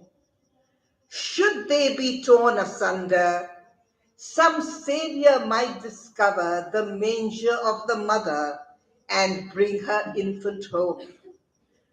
Where have all the mothers gone? Why were these children ever born? The booted generals thunder on. The allies show dismay. Conferences hurriedly convened and sanctions on the way. The booted generals laugh to scorn and laugh the threats away. What need to defend their wrong? Where have all the children gone? Empty cradles stand to haunt through Ukraine's restless night. Silence suffocates the sense and sound obliterates the sight. No clock, no compass to dictate the bounds of day and night. Today is dead, tomorrow quite unborn. Oh God, where have all the children gone? Thank you. Okay, one more and then I'm done.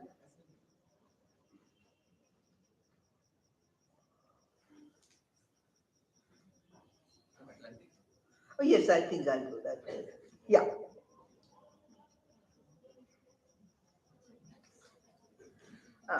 This poem is entitled Antarctica, and it was inspired by my visit to Antarctica 5 years ago, to the ice continent.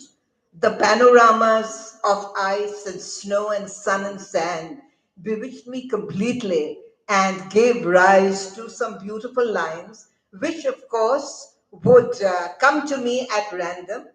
And then I wrote some verses at random, which I later organized logically into a poem. It's called Antarctica. Somewhere beyond here and now, somewhere between sky and sea, a figured fluid space dissembling the white radiance of eternity. No clock, no compass charts its course. Men ventured and were doomed, as in its mighty crevasses, ages lie entombed. A celestial city greeted our blinkered mortal sight. Pyramids of pleated ice and fortresses of marble white. Surreal shapes in Gothic dance, their genesis I cannot know. Or like some Michelangelo carving his Sistine in the snow. Swiftly do the visuals change, clouds merge and part in varying size. Sunbeams mingle with the mist as rainbows freeze upon the ice.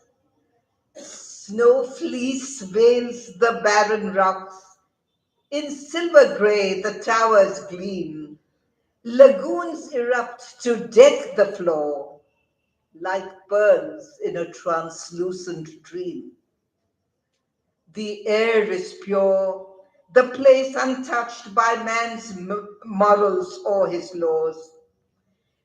Penguins and petrels, seals and whales, content in their appointed course, live out their span, their homes restored for days of disability, while we strut and fret and knock around in harrowing futility. And I, a simple mariner, doomed to forever roam, on the tossed tumultuous waves, a poet to atone. Like him, I shot an albatross in my unthinking youth. Like him, I came along these paths, my guilty heart to soothe. But nature was in serenade, its creatures bright and free, intent on their escapades at this season of fecundity. He guards the eggs his mistress lays. Time gone to bill and coo, she darts off to another site and returns without ado. She doesn't tell him where she's been. He doesn't care to know. Adultery is obsolete and paternity a bore. Tomorrow starts another race. Today completes the sun. So penguins on their eggs are perched to await a life to come. Now all fledglings flee their nests in search of distant springs, and overnight the sky becomes a silhouette of wings. The choir of creation doth the Coleridgean faith install. He prayeth well, who loveth well, all things both great and small. My little ship of man turned round, its voyage almost done. Beyond us stood infinity, draped in the radiant sun. Life stirred and sighed and stirred again, in tune with nature's daily call. O God, thy sea is so great, and my boat so small. Thank you.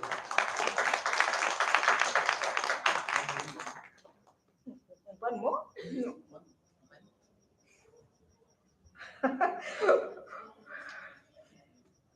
Would you like to hear a comic poem? Yes. A comic one is slightly naughty. It's called BJP. Okay? All right. BJP. Recently, I burnt my books and tore my PhD. What a waste that career of half a century. Teaching is so boring, learning is a pain, knowledge is recalling ancient texts in vain.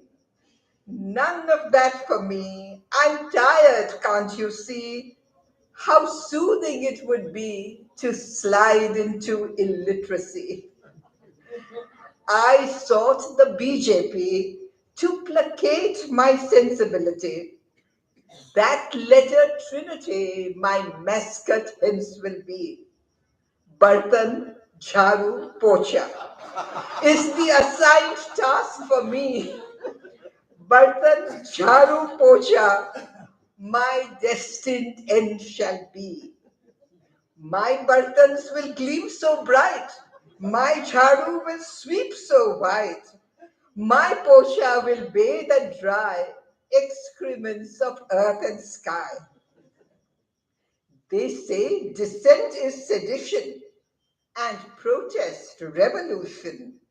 Reasoning is blasphemy. A housewife to office bound was booked for bigamy. Ahmad Akbar Anthony ordered sweets and lassi. Said Amar to Anthony, in asli ghee, my chacha ji did fry this lovely laddu and left it in his will for me and not for you. Then get lost, you lousy foreigner. Ye kitchen hai hamara. Said the Pandit to the Mullah, you sold my gulab jamun to buy your sevaiya. I roam the streets in hunger. My larder is small spent. I roam the streets in hunger. My larder is all spent. You witless old baboon, I send the police to your door if you don't return my gulab jamun. It's all so bewildering, so baffling, so perplexing. The mind powerless to see or grasp a new vocabulary. Withdraw me to my den with bartan and jharu to attend. It's lockdown for you and me. Clear the cobwebs instantly. Thus are we fortified, Ishwar Allah reconciled. Bartan Jharu Pocha show the way to all of us. Bartan Jharu Pocha will defeat the virus. Thank you.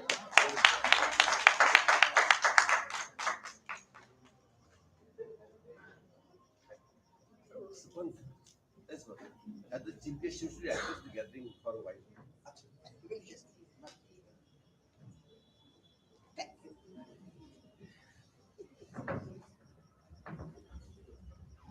I'm sure the students sitting here are very envious of the kind of teachers we have had.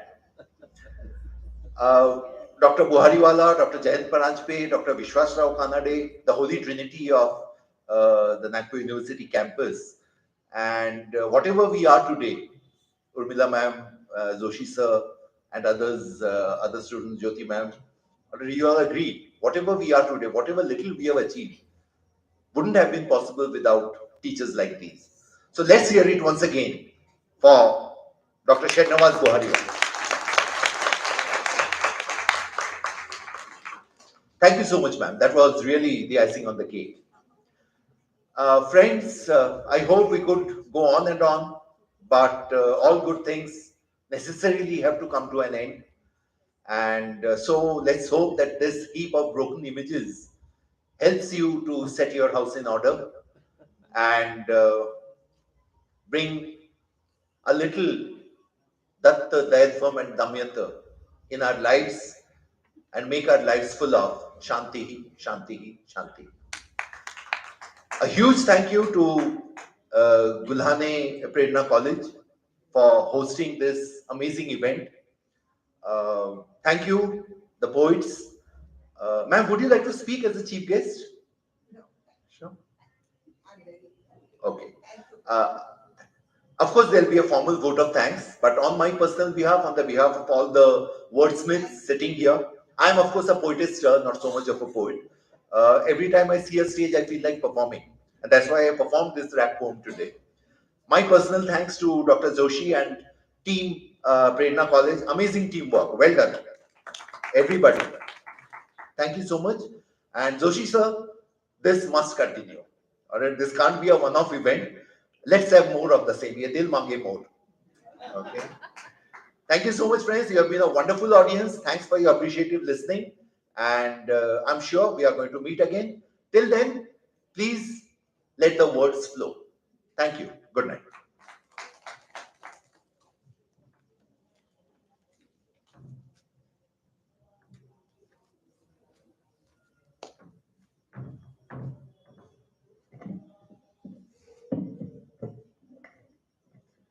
Thank you so much, sir.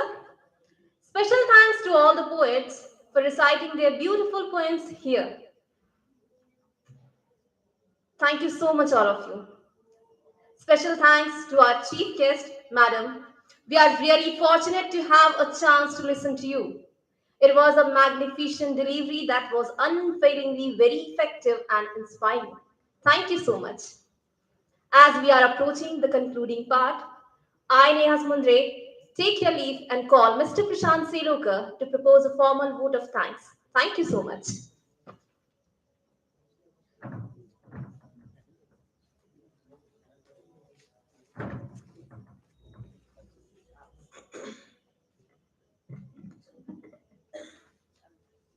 Thank you, Neha. Good evening, one and all present over here.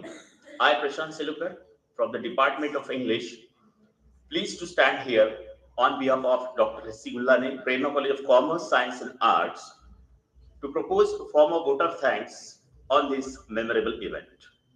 First and foremost, I extend a hearty vote of thanks to our chief guest, Dr. Shahnawaz Buhariwala ma'am, who spared her valuable time from a well-planned schedule to grace this occasion. Today, we have had a great opportunity to listen to your poems, which has really inspired us a lot.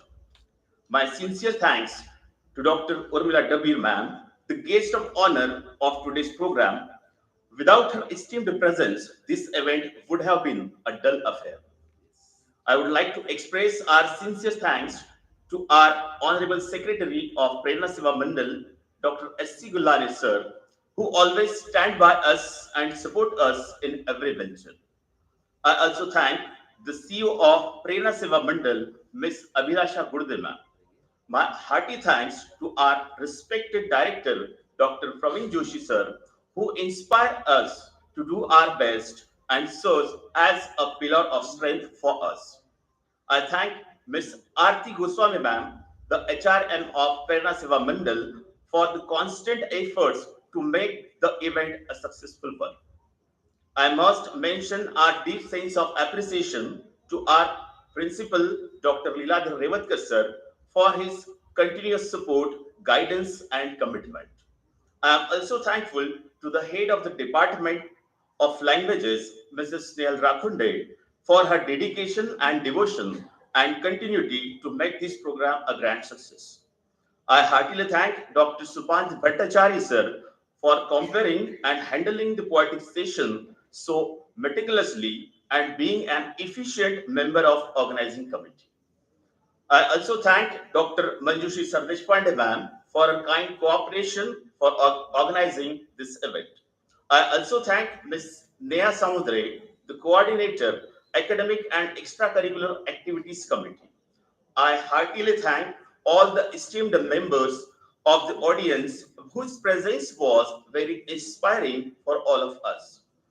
I also want to thank the people who worked behind the scene to execute this event, our technical arrangement team. Finally, I would like to convey my gratitude to everyone for taking the time out to join us today for assisting us in making this event a huge success. Thank you so much.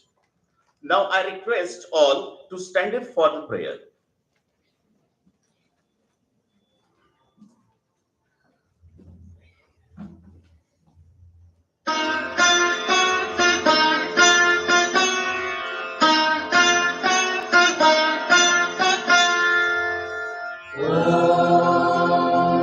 सर्वे भवन्तु सुखिनः सर्वे सन्तु निरामयाः सर्वे भद्राणि पश्यन्तु मा कश्चित् दुःखभाग् भवेत्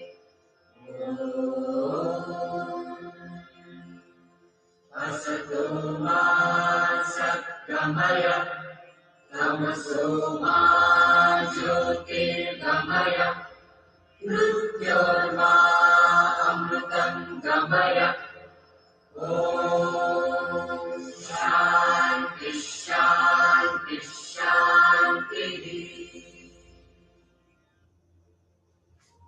Thank you. With the permission of the chair, I declare that the program is over and I request all to please join us for the dinner.